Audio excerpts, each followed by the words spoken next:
वाकया रूनमा होने वाला है। लगता है कि कोई आने वाला है।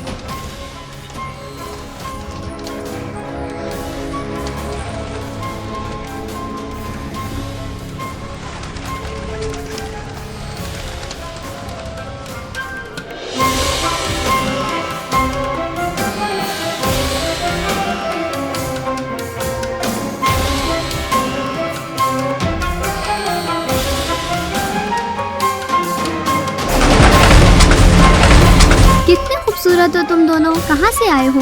अभी तक तुम दोनों को यहाँ नहीं देखा था।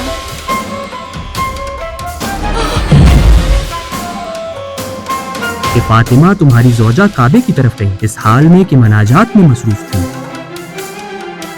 अबू तालिब, क्या हुआ?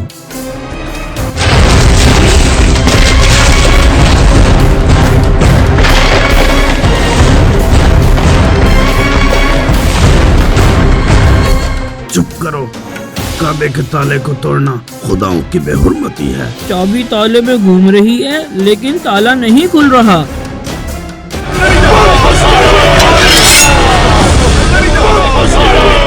काफी है, हम इस धब्बे को मक्का के दामन से साफ करेंगे, हत्ता अगर हमें काबे के दरवाजे को तोड़ना पड़े।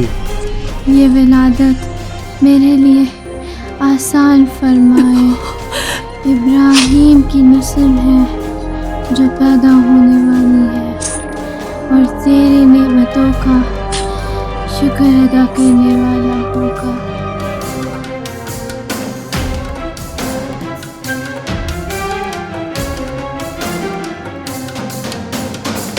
हमने कोई कहानी नहीं सुनाई, हम खुद भी इंतजार कर रहे हैं। जब हकीकत सूरज की तरह अपना चेहरा दिखाएगी तो हम पर इल्जाम लगाने वाले लोग शर्म से डूब मरेंगे।